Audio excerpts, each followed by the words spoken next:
2024 파리올림픽이 절반 가까이를 지나고 있는 가운데 각국 선수들의 다양한 인터뷰 내용도 화제를 모으고 있습니다. 유도 김민종 선수가 한국 유도 역사를 새로 썼음에도 불구하고 아버지에게 금메달을 걸어드리지 못해 죄송하다는 가슴 찡한 인터뷰가 화제를 모았죠. 은메달도 너무나도 잘한 결과임에도 불구하고 다음 올림픽에서는 꼭 하늘을 감동시켜 부모님 목에 금메달을 걸어주겠다고 하는 예쁜 마음씨가 너무나도 기특하게 느껴집니다. 또 배드민턴 혼합복식의 김원호와 정나은이 은메달을 딴 후 정나은이 하늘에 계신 어머니를 향한 인터뷰도 화제였는데요. 몇 해 전 코로나로 세상을 떠나신 어머니를 떠올린 정나은은 금메달을 따려는 약속을 못 지켜 미안하지만 엄마가 날 자랑스럽게 생각할 것이다라며 눈시울을 붉혔습니다. 이렇게 우리 선수들이 가슴 따뜻한 효심으로 눈물을 흘려 감동을 주는 가운데 황당한 사연으로 눈물을 흘리는 선수들도 있습니다. 네, 맞습니다. 중국이 또 중국하는 일이 발생한 것인데요. 중국의 한 수영 선수가 메달을 따고 세계적인 수영 황제 마이클 펠프스를 언급하며 왜 중국 선수만 도대체 차별하는 거냐며 어이없는 눈물을 보였습니다. 이렇게만 보면 억울할 수 있겠지만 알고 보니 더 의심을 받고 혹독한 대우를 해도 마땅할 것 같은데요. 이런 황당무계한 발언을 이어가는 중국 선수의 발언에 기가 찰 따름입니다. 과연 파리 현지에서 무슨 일이 벌어지고 있는지 지금부터 소개해드립니다. 왜 중국 선수들은 좋은 성적을 거두면 의심을 받아야 합니까? 2024 파리올림픽 여자 저병 200m에서 동메달을 목에 건 중국 여자 수영 장이페이가 경기가 끝난 후 기자회견에서 한 말입니다. 장이페이는 이날 프랑스 파리 라데팡스 수영장에서 열린 대회 수영 저병 200m 결승에서 2분 05초 09의 기록으로 동메달을 딴 뒤 자국 선수들이 억울하다며 목소리를 높였습니다. 장이페이는 중국 선수들은 결백하다, 모든 과정은 국제수영연맹에서 명확히 밝혀졌다라며 그동안 선두 자리를 놓고 경쟁해 온 많은 선수들에겐 왜 도핑 논란을 제기하지 않았나라고 자국 수영의 도핑을 의심하는 시선에 대해 이같이 항변했습니다. 중국 선수와 수영 황제 펠프스를 비교하다니 이해관계가 없는 저조차도 웃을 수밖에 없는 상황입니다. 이들이 이렇게 억울함을 드러낸 이유, 현재 파리에 있는 중국 국가대표 수영 선수들은 다른 국적의 선수들에 비해 2배나 더 잦은 도핑 검사를 받고 있다고 합니다. 뭐 자세한 내막을 모르면 좀 억울해 보일 수도 있을 것 같습니다. 사실 선수들에게 도핑 검사는 심리적으로 엄청난 압박일 수밖에 없습니다. 요즘에야 워낙에 기술이 좋아져서 웬만하면 도핑을 의심받을 수 있을 만한 음식이나 약물 등을 이미 경기 몇 달 전부터 소비하지 않는데요. 그래도 뭔가 큰 대회를 앞두고 테스트를 받는다는 것이 불편할 수밖에 없죠. 그렇다 보니 선수들은 도핑 검사를 받으면 심리적으로 위축되고 긴장하기 마련입니다. 0.01초 차이로 승부가 결정되는 스포츠 세계이다 보니 마인드 컨트롤이 정말 중요합니다. 그런 와중에 여러 번 도핑을 하다 보면 거기서부터 차별받는다고 느낄 수도 있으니까요.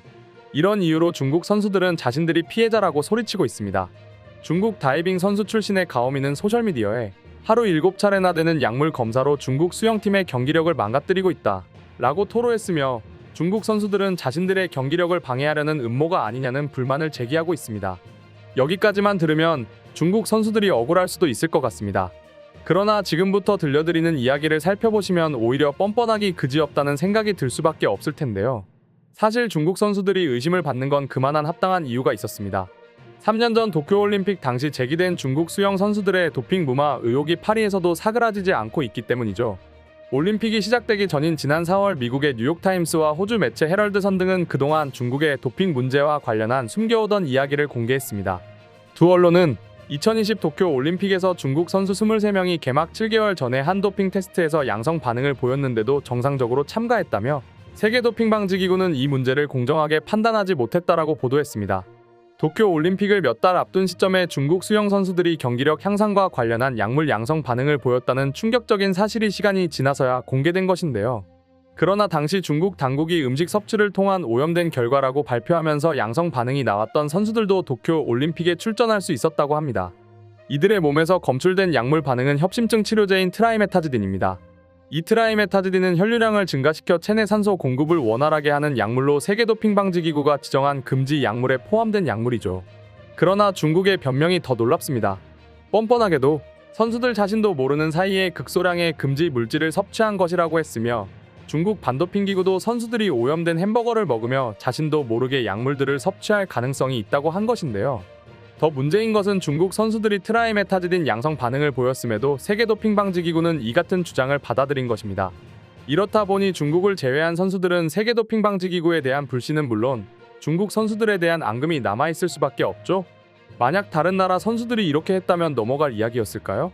놀랍게도 당시 양성 반응이 떴던 선수들을 포함해 30명으로 구성된 중국 수영 대표팀은 도쿄 올림픽에서 금메달 3개 등 총 6개의 메달을 목에 걸었습니다. 참 신기하죠? 심지어 양성 판정을 받았던 23명 선수 중 11명은 이번 파리 올림픽을 위한 대표팀으로도 선발되기도 했고요. 이렇다 보니 수영 선수들 사이에서도 중국 선수단은 눈에 가시로 보일 수밖에 없습니다. 좋은 기록을 내더라도 저게 진짜 실력인지 도핑에 의한 것인지 의심의 눈초리를 거두기 힘들고요. 이와 관련해 중국의 판잔러가 최근 남자 자유형 100m에서 46초 40으로 세계 신기록을 세운 것도 곱게 바라보기가 힘들 것 같습니다. 당연히 서양 선수들의 시선은 싸늘합니다. 판잔러는 아시아 선수로는 92년 만에 챔피언으로 2위와는 무려 1초 08이나 차이가 나는 진기록을 세웠습니다. 세계 신기록까지 세웠기에 이런 질문을 피할 수는 없었는데요. AP통신은 도핑 관련 질문을 진지하게 했습니다. 그러나 판잔러는 우리 중국 선수들은 늘 도핑 규정을 준수했다며 지금 받는 도핑 테스트도 아무렇지 않게 받아들인다라고 답했죠. 이 인터뷰를 두고 호주 출신 수영 코치 브렛 호크는 자신의 소셜미디어에 그 기록을 깨는 건 인간적으로 불가능하다라고 주장했습니다. 직접 언급하진 않았지만 판잔러 역시 도핑이 의심된다는 투로 읽히는데요. 미국 수영 선수이자 이번 올림픽에서 개인 통산 12번째 메달을 목에 건 KT 러데키 역시 반도핑 규제 당국에 대한 자신의 신뢰는 역대 최저라고 비판했습니다. 다만 도핑 의혹을 받는 23명 명단에 판잔러는 현재 없는 상황입니다. 그러나 펠프스를 운운하며 눈물을 보인 장이 페이의 이름은 포함된 것을 보면 왜인지 모르게 도둑이 제 발 저린다는 속담이 떠오르기도 합니다. 이렇게 중국과 관련해 속 시끄러운 이야기도 있지만 한국 선수와 관련한 가슴 따뜻한 이야기도 있습니다. 바로 남자 자유형 200m 종목에서 결승에 오르지 못한 황선우 선수와 관련한 일화인데요. 유력한 메달권이었던 우리 황선우 선수가 준결승에서 9위를 기록하며 좌절한 순간 전 국민이 안타까워한 것은 물론이고 금메달을 딴 선수조차 슬퍼했다는 소식입니다. 해당 경기에서 우승해 금메달을 거머쥔 루마니아의 다비드 포포비치가 그 주인공입니다. 포포비치는 오랜 친구이자 라이벌인 황선우 선수에게 응원을 건네는 등 페어플레이 정신으로 주목받았죠.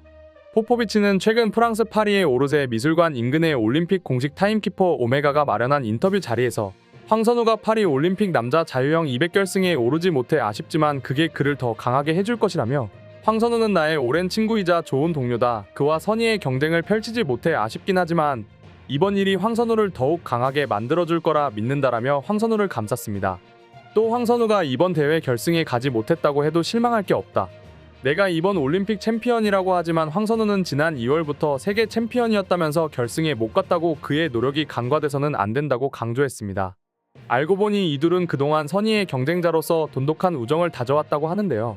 두 사람이 처음 만난 것은 3년 전 도쿄 올림픽 경기 때였다고 합니다. 거의 모든 대회의 결승에서 마주치게 됐고 결국 좋은 친구가 되었다고 하죠. 심지어 이런 포포비치마저 중국 선수와 관련해 언짢은 기색을 보여였는데요. 판잔러가 100m에서 세계 신기록으로 우승할 당시 포포비치도 해당 경기에서 동메달을 획득했습니다.